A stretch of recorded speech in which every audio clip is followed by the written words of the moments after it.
하늘에 계신 우리 아버지, 지난 한 주 동안도 불안한 세상에서 저희들 매 순간마다 모든 삶을 주관하여 주신 주님의 사랑과 은혜에 감사드립니다.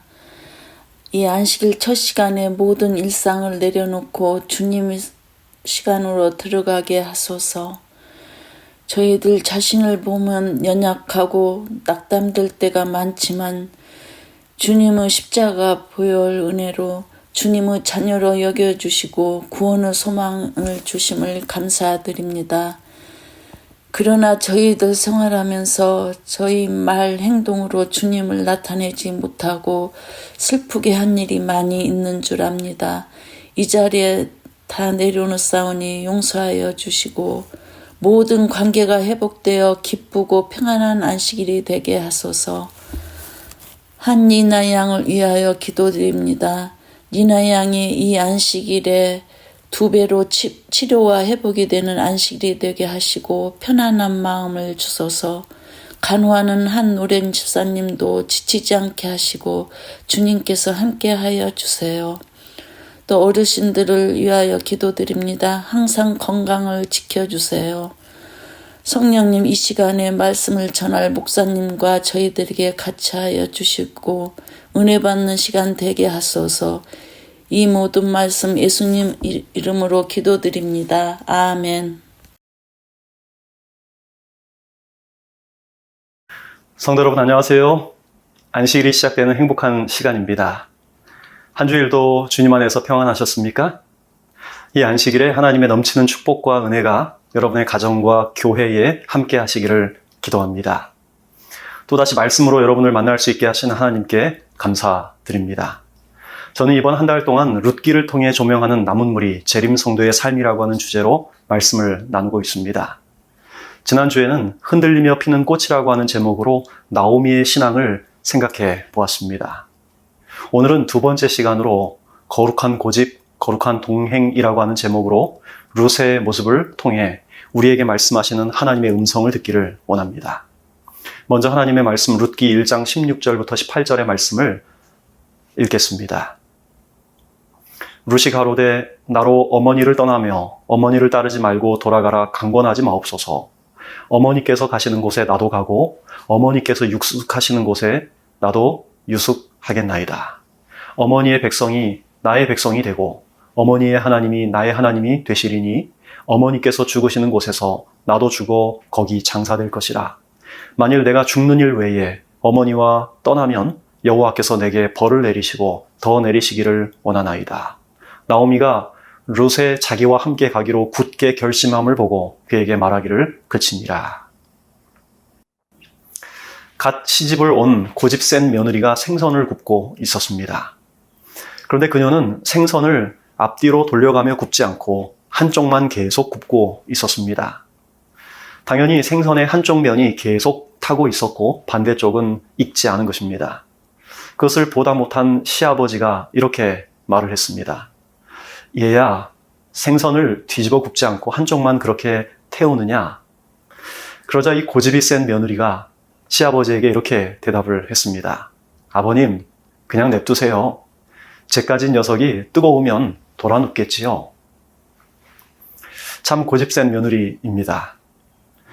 예로부터 우리나라에서 고집이 세기로 유명한 세 개의 성씨가 있다고 합니다. 바로 안씨, 강씨, 최씨입니다. 소위 안강최가 고집 삼성이라고 하는 것이죠. 제가 이분들에 대해서, 이 성씨에 대해서 좋지 않은 감정이 있는 것은 아닙니다. 그런 말이 있을 뿐입니다. 그런데 이것에 대해서는 두 가지 견해가 있습니다. 하나는 안강최 고집은 경주시 안강읍에 사는 최 씨의 고집을 말한다는 것입니다. 또 다른 견해는 대체로 뿔이 달린 짐승들이 고집이 센데 안 씨와 강 씨 그리고 최 씨의 성씨를 나타내는 한자어에 각각 뿔이 1개, 2개, 3개씩 달려있기 때문에 그 성씨를 가진 사람들이 고집이 세다는 것입니다. 여하튼 이 최 씨 고집이 얼마나 센지 살아있는 김 씨 3명이 죽은 최 씨 하나를 못 당한다라고 하는 속담이 있을 정도라고 합니다. 저도 이런 속담이 있는지는 처음 알았습니다. 그런데 그런 고집이 센 최 씨도 강씨 고집 앞에선 힘을 못 쓸 뿐만 아니라 강씨 3명도 안씨성을 가진 한 사람의 고집을 꺾을 수 없다고 하니 이 안씨 고집이 최고인 모양입니다. 안씨성을 가진 사람의 고집이 얼마나 센지 바늘로 벼룩을 찔러 잡아야 직성이 풀릴 정도라고 합니다. 여러분, 생물 중에 가장 작은 벼룩을 물건 중에 가장 가는 바늘로 찔러 잡는 고집, 즉 반드시 끝을 보겠다는 그 고집이 바로 안씨 고집이라는 것입니다. 여러분들은 고집이 센 편인가요? 죽은 사람이 아니고서야 고집이 없는 사람이 어디 있을까요? 그런데 고집 중에서도 나쁜 고집이 있고 좋은 고집이 있습니다. 나쁜 고집을 우리는 똥고집이라고 하죠. 이 나쁜 고집은 자신과 주변 사람들을 답답하게 하고 힘들게 만들지만 좋은 고집은 어떤 일을 성취해낼 수 있게 만드는 강력한 동력이 됩니다. 만약 에디슨의 고집이 없었다면 우리는 전기가 없는 불편한 삶을 살았을 것입니다. 만약 라이트 형제의 그 끊임없는 집념이 없었다면 비행기를 타고 편리하게 여행할 수 없었을 것입니다. 이처럼 긍정적인 고집은 개인의 성공과 역사의 발전에 꼭 필요한 요소입니다. 마찬가지로 신앙생활에도 두 종류의 고집이 있습니다. 나쁜 고집과 좋은 고집입니다. 저는 이 중에서 좋은 고집을 거룩한 고집이라고 부르고 싶습니다. 우리는 하나님께서 이스라엘 백성들을 향해서 목이 곧은 백성이라고 하시는 그 성경의 말씀을 종종 봅니다. 신명기 9장 6절의 말씀입니다. 그러므로 내가 알 것은 내 하나님 여호와께서 내게 이 아름다운 땅을 기업으로 주신 것이 내 의로움을 인함이 아니니라. 너는 목이 곧은 백성이니라. 출애굽기 33장 3절에도 비슷한 말씀이 나옵니다. 너희가 젖과 꿀이 흐르는 땅에 이르게 하려니와 나는 너희와 함께 올라가지 아니하리니 너희는 목이 곧은 백성인즉 내가 중노에서 너희를 진멸할까 염려함이니라. 지금 여기 두 말씀 가운데 목이 곧은 백성이라고 하는 표현이 나오는데 새 번역 성경에서는 이 표현을 고집이 센 백성이라고 그렇게 번역을 했습니다. 광야 생활 중에서 끊임없이 하나님을 불신하고 불순종하는 이스라엘 백성들을 향해 하나님은 너희들 정말 고집이 세구나라고 말씀하신 것입니다. 똑같은 말씀을 예레미야 선지자가 이렇게 적고 있습니다. 예레미야 7장 25절 26절 너희 열조가 애굽 땅에서 나온 날부터 오늘까지 내가 내 종 선지자들을 너희에게 보내었으되 부지런히 보내었으나 너희가 나를 청종치 아니하며 귀를 기울이지 아니하고 너희 목을 굳게 하여 너희 열조보다 악을 더 행하였느니라. 예레미야는 유다가 패망하기 전 당시 이스라엘 백성들의 영적인 상태가 모세 당시 이스라엘 백성들이 광야에서 불순종했던 때보다 더 심각하다고 말하고 있는 것입니다. 여전히 고집스럽고 여전히 하나님께 불순종하는 백성들. 그 결과 유다는 어떤 최후를 맞이합니까? 유다의 마지막 왕인 시드기야는 32살의 젊은 나이에 두 눈이 뽑힌 채 바벨론으로 끌려갑니다. 그리고 유다는 망하고 맙니다. 지혜자였던 솔로몬은 이렇게 말합니다. 잠언 29장 1절 자주 책망을 받으면서도 목이 곧은 사람은 갑자기 패망을 당하고 피하지 못하리라. 오늘 저와 여러분은 어떻습니까? 나의 의지와 내 고집대로 살기를 원합니까? 아니면 하나님의 뜻과 그분의 의지에 자신의 의지와 마음을 굴복하며 살기를 원하십니까? 하나님은 어떤 사람도 멸망시키지 않으십니다. 죄인은 끝내 회개하지 않는 고집에 의해서 스스로를 멸망시킬 뿐이지요. 사람의 마음속에 역사하는 성령의 호소를 무시할 때 그의 양심은 점점 더 무뎌지고 다음번에 권고를 받을 때는 그 이전보다 순종하기가 점점 더 어려워지는 것입니다. 그러므로 성령께서 우리의 은밀하고 숨겨진 죄를 드러내시고 새로운 삶을 살도록 초청하실 때 우리는 즉시 우리의 고집을 꺾고 의지를 하나님께 굴복하는 것이 가장 안전한 길입니다. 산상보훈 108쪽에 있는 하나님의 말씀입니다. 하나님의 은혜의 왕국은 죄와 반역으로 충만해 있는 마음들이 그분의 사랑의 주권에 날마다 굴복함으로써 지금 건설 중에 있다. 하나님의 은혜의 왕국은 우리의 의지를 그분의 사랑의 주권에 굴복할 때 우리 안에서 시작이 됩니다.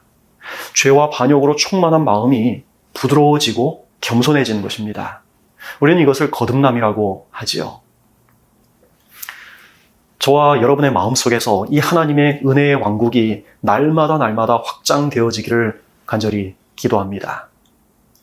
그런데 성경에는 긍정적인 고집도 많이 소개가 됩니다. 사실 성경에 나오는 믿음의 사람들은 한결같이 고집쟁이들이었습니다. 노아에겐 120년 동안 사람들의 비웃음을 견디며 방주를 짓는 고집이 있었지요. 아브라함에게는 약속의 땅에서 겪는 여러 가지 역경과 고난에도 불구하고 자기가 떠나온 갈대아 우르 그 고향으로 다시는 돌아가지 않겠다라고 하는 고집이 있었습니다. 이삭에겐 어떻습니까? 블레셋 목자들이 끊임없이 자기가 판 우물로 시비를 걸어올 때 이삭은 그것을 다 양보하고 다시 우물을 파는 고집이 있었습니다. 야곱에게는 하나님의 축복을 얻기 전에는 자기가 씨름하는 그 천사를 결코 놓지 않겠다라고 하는 그 고집이 있었습니다. 다니엘은 어떻습니까? 그는 비록 사자굴에 던져지는 한이 있더라도 예루살렘을 향한 자기의 기도를 포기하지 않겠다는 그 고집이 있었지요. 이처럼 그들은 그 일에 목숨을 걸었고 온전히 집중했습니다. 만약 그들에게 그런 거룩한 고집이 없었다면 그들은 하나님의 뜻을 분별하지도 하나님이 주신 사명을 이루지도 못했을 것입니다. 이처럼 거룩한 고집은 우리로 하여금 하나님의 뜻대로 살도록 만드는 꼭 필요한 고집이라고 할 수 있습니다. 우리는 그것을 다른 말로 신실함이라고 말하지요. 이 룻기의 이야기로 돌아와서 여러분 모압 땅에서의 10년 동안의 이민 생활에서 실패한 나오미가 빈 털터리가 되어서 베들레헴으로 돌아갈 때 그녀는 두 모압인 며느리 오르바와 룻에게 너희 갈 길을 가라고 권고를 합니다. 자신의 불행한 삶 때문에 앞길이 구말리같이 창창한 그들이 함께 고통받는 것을 원치 않았던 것입니다. 그래서 나오미는 3번이나 강권하여 그들로 돌아가게 요청을 합니다. 그러자 오르바는 시어머니의 강권에 못 이겨 작별 인사를 하고 떠납니다. 우리는 그녀의 선택을 비난할 수 없습니다. 상황이 충분히 이해할 만하죠. 남편도 죽은 상황에서 아직 젊은 그녀가 늙은 시어머니를 평생 복양하며 사는 일은 쉽지 않은 선택입니다. 어쩌면 3번이나 강권할 때까지 그녀가 매달려주고 기다려준 것만 해도 감사할 지경입니다.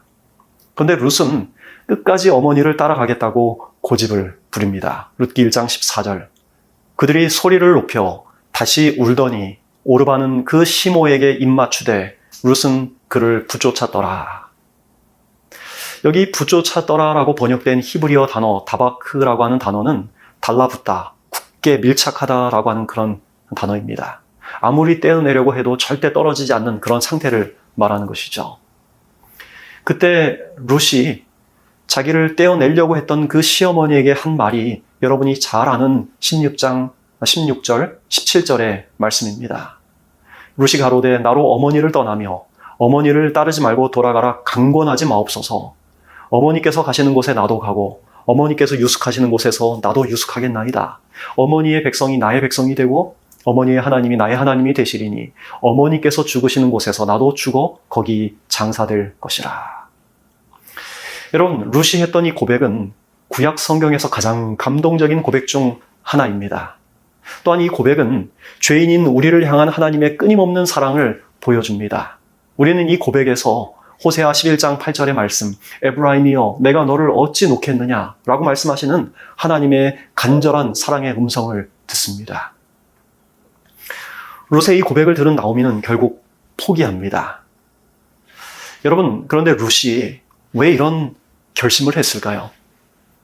룻이 시어머니를 따라가겠다고 한 첫 번째 이유는 제가 지난주에 말씀드린 것처럼 시어머니가 비록 흔들리면서도 그 삶이 점점 내리막길처럼 가는 인생이었을지라도 그녀가 끝까지 하나님께 신실하고 하나님을 붙잡았던 그녀의 삶이 룻에게 끼친 신앙의 감화였었습니다. 그런데 그에 더해서 우리가 생각해 볼 한 가지 요소가 더 있다는 거예요. 그것이 바로 오늘 이 말씀을 통해 생각해 볼 헤세드라고 하는 개념입니다. 이 룻기를 설교할 때 빼놓을 수 없는 히브리어 단어가 바로 헤세드라고 하는 단어입니다. 이 히브리어 단어에는 신실함, 충성, 언약을 지킴, 자비, 다정함, 오래 참음 등 이 모든 뜻이 다 들어 있습니다. 그런데 이 헤세드라고 하는 단어가 룻기에 총 3번이 등장하는데 처음 사용된 곳이 바로 룻기 1장 8절의 말씀입니다. 나오미가 두 자부에게 이르되 너희는 각각 어미의 집으로 돌아가라. 너희가 죽은 자와 나를 선대한 것 같이 여호와께서 너희를 선대하시기를 원하며. 여러분, 이 말씀은 나오미가 자신에게 친절을 베풀어준 두 며느리에게 한 말입니다. 여기에서 선대하다라고 하는 말이 바로 헤세드라고 하는 단어입니다. 두 번째는 룻기 2장 20절에 나옵니다. 나오미가 자부에게 이르되 여호와의 복이 그에게 있기를 원하노라. 그가 생존한 자와 사망한 자에게 은혜 베풀기를 그치지 아니하도다. 그 사람은 우리의 근족이니 우리 기업을 물을 자 중 하나이니라.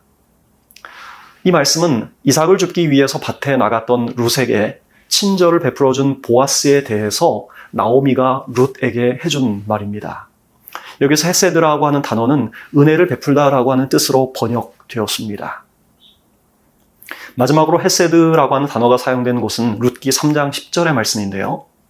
가로되 내 딸아 여호와께서 내게 복 주시기를 원하노라. 내가 빈부를 물론하고 연소한 자를 쫓지 아니하였으니 너의 베푼 인애가 처음보다 나중이 더하도다.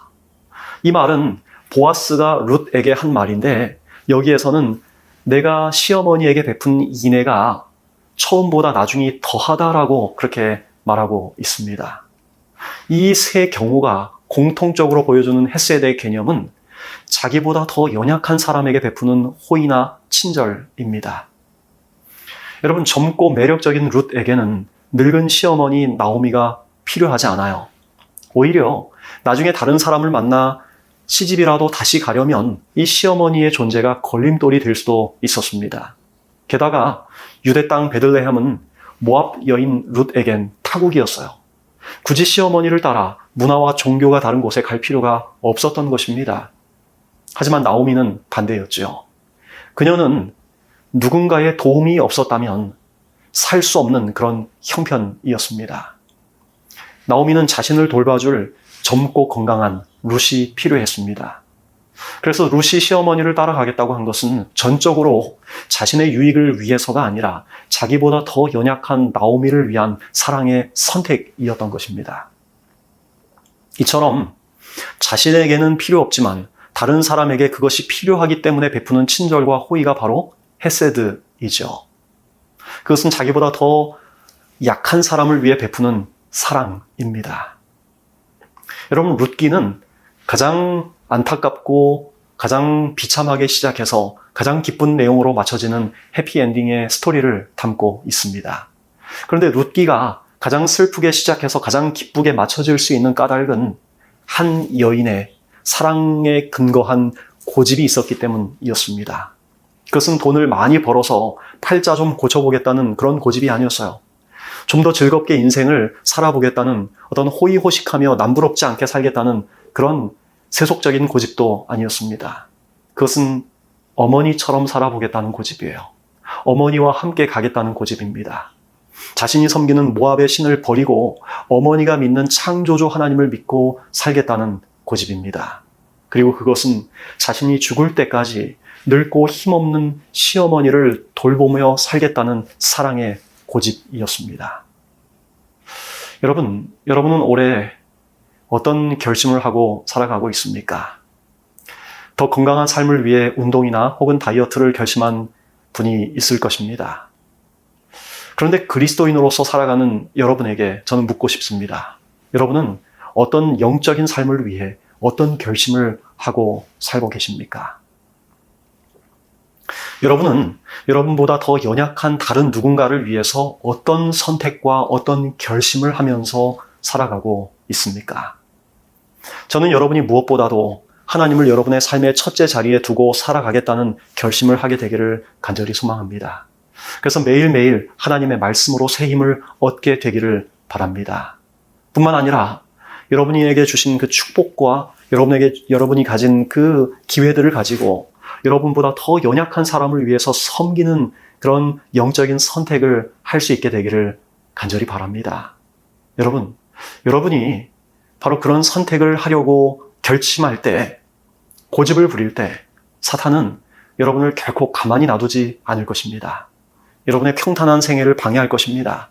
여러분을 괴롭게 만들 것입니다. 주변의 상황과 가까운 사람들을 동원해서 여러분을 흔들 것입니다. 그때 여러분 이 말씀을 기억하게 되기를 간절히 바랍니다. 그늘 없는 가정 207쪽의 말씀입니다. 그대가 성결의 대로에서 그대들의 위치를 유지할 때 가장 짜증나는 시련이 올 것이다.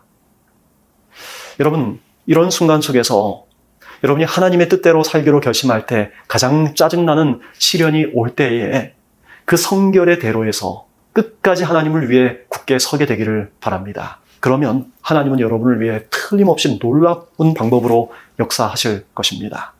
놀라운 방법으로 여러분의 삶을 보호할 것입니다. 그리고 그때 여러분의 믿음은 정금처럼 빛나게 될 것입니다.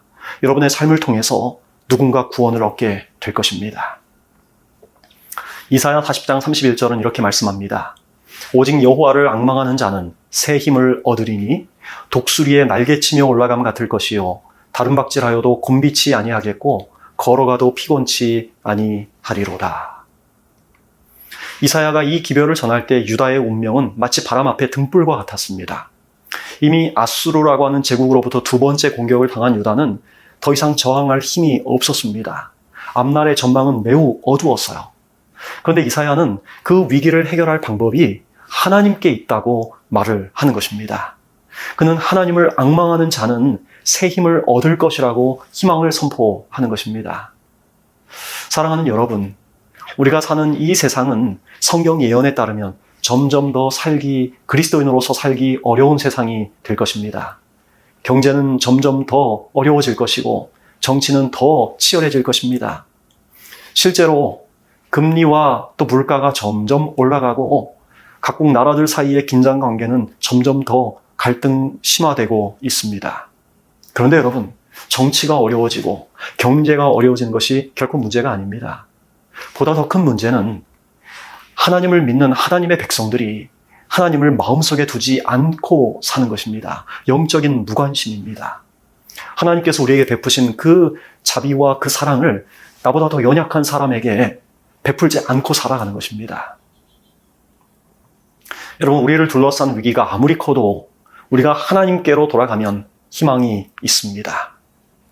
왜냐하면 이사야 40장 15절의 말씀처럼 하나님께는 열방이 그저 한 방울 물과 같고 저울의 작은 피클 같으며 섬들은 떠오르는 먼지와 같을 뿐이기 때문입니다. 여러분, 신실하기를 바랍니다. 끝까지 하나님의 약속 안에 굳게 서기를 바랍니다. 하나님께서 여러분에게 주신 그 축복을 더 연약한 사람에게 베풀며 살게 되기를 간절히 소망합니다. 다음의 증언의 말씀을 들어보기를 바랍니다. 그대가 아침에 일어날 때 그대의 입술에 하나님을 찬양함으로써 일어나라. 그대가 일하러 나가는 때에는 하나님께 도움을 간구하는 기도로서 나아가라. 생명나무로부터 하나의 잎사귀를 기다리라. 이것은 그대의 마음을 어루만지며 시원하게 하며 그대의 마음을 평화와 기쁨으로 가득 채울 것이다. 그대의 사상을 구주 예수께 고정시키라. 세상의 복잡한 데서 분리되어 그리스도의 그늘 아래 앉으라. 그때에는 그날의 수고와 투쟁의 소음 속에서라도 그대의 능력이 새로워질 것이다. 사랑하는 성도 여러분, 매 순간 그리스도를 바라보며 성결의 대로에 서기를 다시 한번 결심하게 되기를 바랍니다. 그럴 때 죄의 권세를 이기는 하나님의 능력이 여러분을 승리로 이끌어 주실 것입니다. 오늘 믿음의 여인 룻이 보여준 거룩한 고집이 오늘 저와 여러분의 영적 결심이 되기를 간절히 소망합니다. 더 연약한 사람을 위해서 섬기는 기쁨과 또 신실하게 사는 감사의 생애가 되기를 간절히 소망하며 말씀을 마치겠습니다. 기도하겠습니다. 사랑의 아버지 하나님, 거룩한 결심으로 하나님을 영광스럽게 하고 주변의 사람들에게 하나님의 품성을 드러내는 신실한 여인 룻처럼 살게 하옵소서. 예수님의 이름으로 기도합니다. 아멘.